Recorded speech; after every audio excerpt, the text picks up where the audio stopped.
Hello. Yeah, it's me. It's me, Grandma. It's me, Grandma. No, your grandson. And no, I'm calling you. I called you. Yeah. No. Yeah, I'm going to come over. It's your grandson. No. Yes, I did. All right. All right, Grandma. All right, Grandma. Come over and we'll hang out. No, I'm married now. I'm a man now. No, Grandma, that was 30 years ago. Those don't fit me anymore. All right, Grandma, let's hang out. Here we go.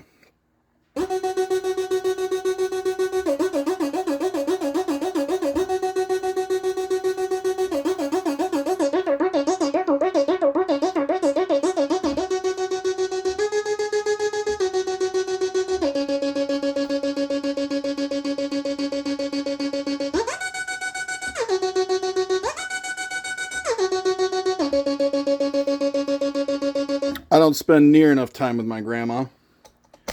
So let's try to figure a few things out. I played with it the other night and my mod wheel was up. That's why I was having so much wacky, crazy stuff happening. Oh, yeah. That's what you want right there. How much are they? They're 2,000. What do? They do this.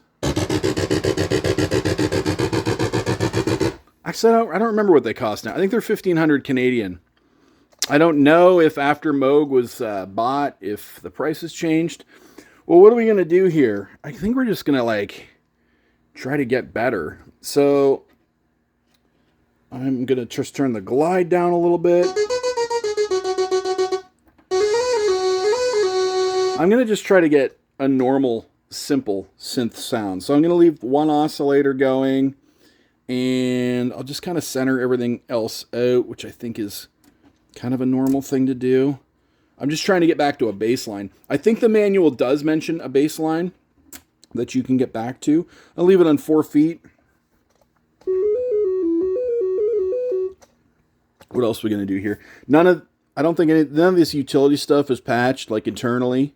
This is a semi-modular synth in that some of it's patched internally and some of it you must patch yourself. So this whole utility block, I don't think, does anything without a patch. Look how dusty Grandma is. Everything in this house is so dusty. I don't know why. I know I redid my roof at one point, but my ceiling, but we've vacuumed so many times since. All right, ADSR. We'll go down, down, down, down, and ooh, I've wrecked something. There. I think that's like a bass line. If you're ever on the 4 foot on the oscillator and you're like, hey, it's crazy low, don't do what I did in that if you shift the keyboard down, right, sometimes it's stuck there and it's not obvious. You got to remember to pitch shift your keyboard up.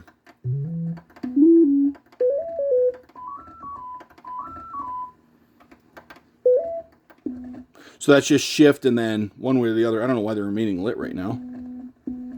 Don't do that.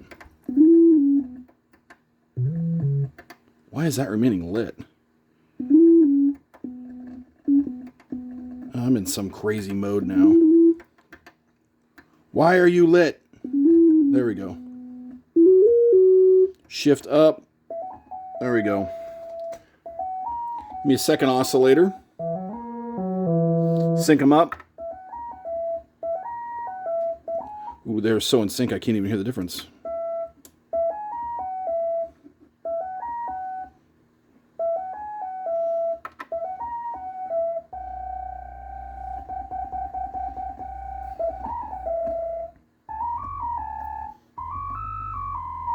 Now, how would I get the envelope work if I to want? How I can't talk. How would I get the envelope to work if I wanted it to? Let's see if we can figure this out. I would assume that you need to take the envelope in and the envelope out. So we could take the the mixer's output, which is here, right? And therefore this should work. And we could put it all into the envelope. Why would that be envelope out? Let's try it this way. Let's take the LFO, which is over here. We'll take the wave out, put it in the envelope in. Oh, there we go. So the envelope is in play.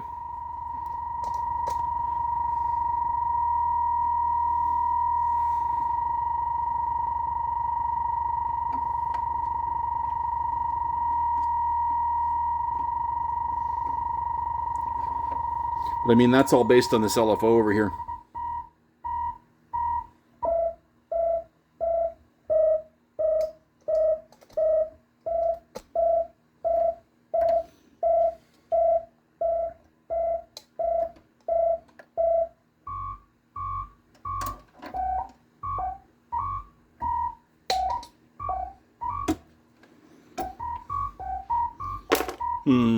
It's not what I wanted. Envelope out and envelope out minus. Well, let's get a little ARP sequence going there.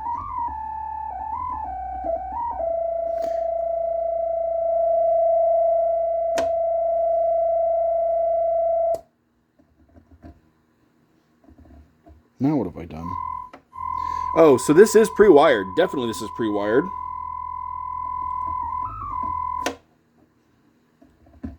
Because you get nothing if you don't open them a little bit.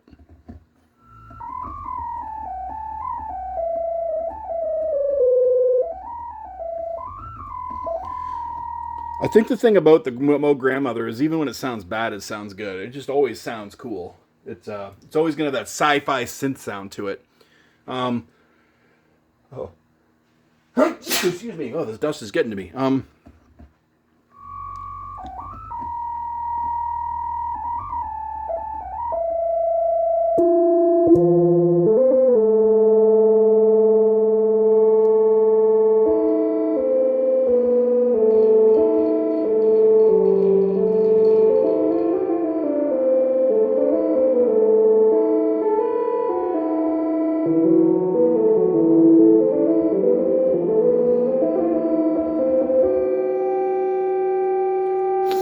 I don't know what I'm doing. I'm gonna have to go through the manual and do all the patches. I think that's one way to learn this synth.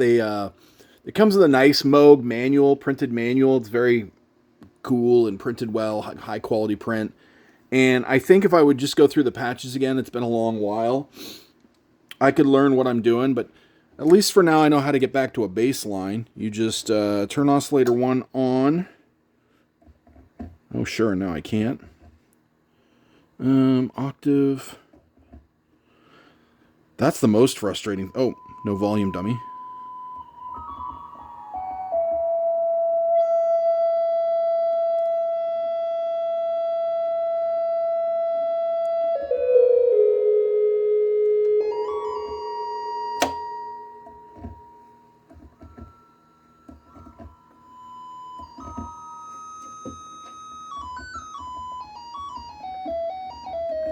That for me is kind of a bass line.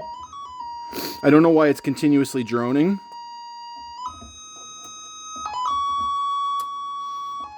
It's got to be an ADSR thing, right?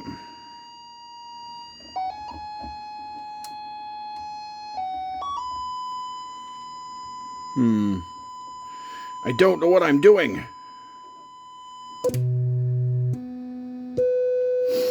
It's like when I played with the ADSR, I turned it on and it never did turn back off, and I'm not sure how.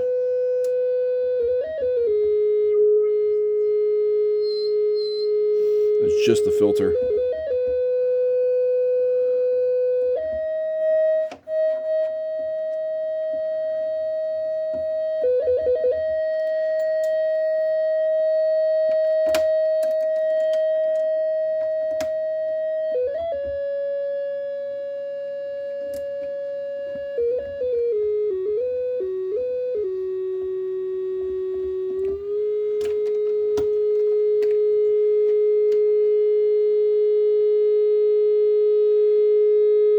Yeah, I don't know.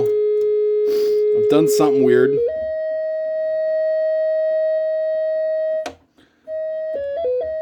I just don't know why it's like permanently droning like that. As soon as I open the sustain,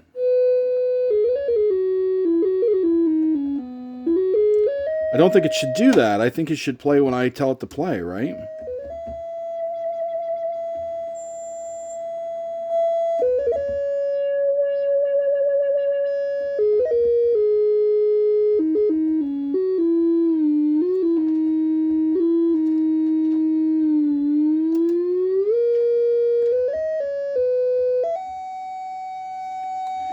How can I change that? I really figure, like, I'm going to turn it off. It's like as soon as I went into the ADSR, I've done something here, so now it's permanently droning. I only want it to play when I tell it to play. Let's turn it back on. Just give it a second to boot up. It is an analog. Yep, look at that. So that was weird. I just rebooted it, and now it's responding how I think it should, which is not having that drone. So let's try that again. I'm going to send the wave out to the trigger in. Basically, I'm going to try to cause that problem again.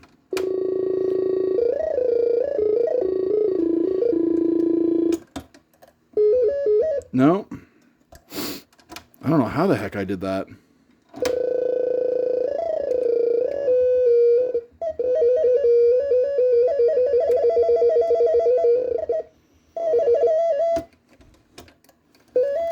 Now I can't cause the problem again.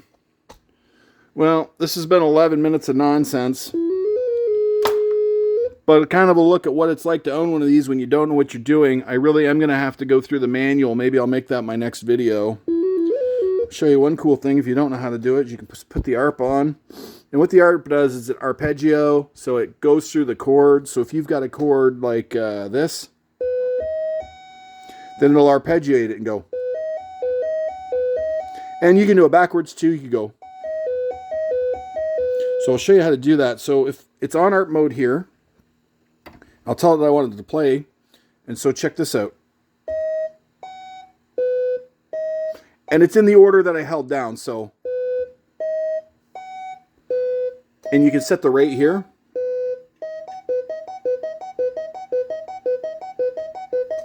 Now I can lift one finger off. It'll just do the 2 notes.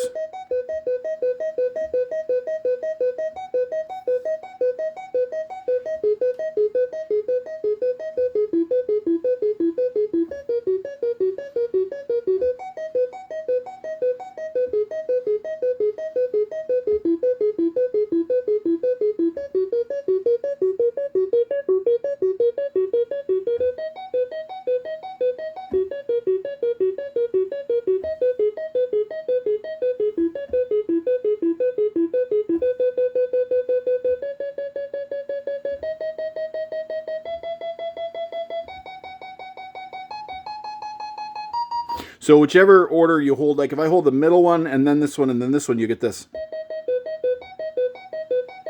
If I hold this one and then this one and this one.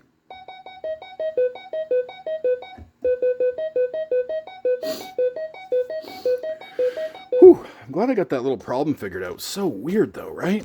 You guys witnessed that. I had to turn the machine off to get the ADSR to act right. Hey, let's try that ADSR again. Let's take that ARP off.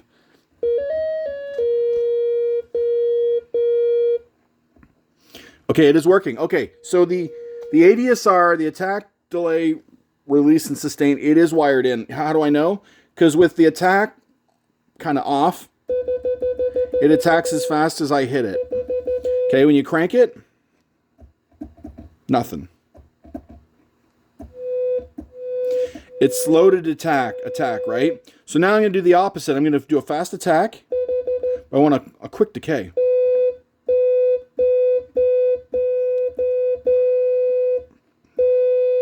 That's not working. I'm not sure why.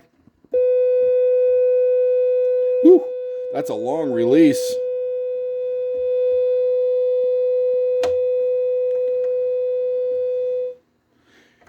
Let's do a middle sustain.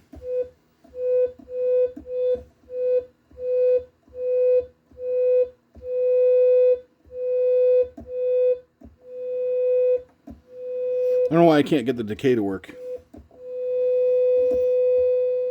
The release prolongs it. as should the sustain. I think maybe the decay and the sustain have to work together. Let's try that. So we'll do a kind of a normal attack, a halfway there decay, and a halfway there sustain. Yeah, okay.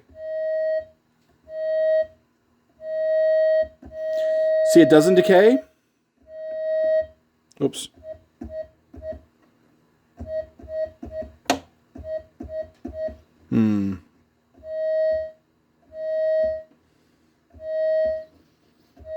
Can't seem to get it to make much of a difference.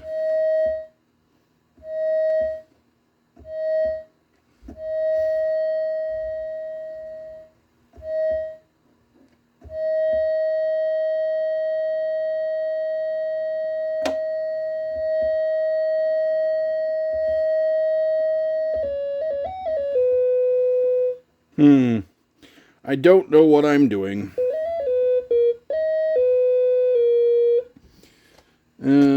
Yeah, I mean, I'm going to have to read my manual.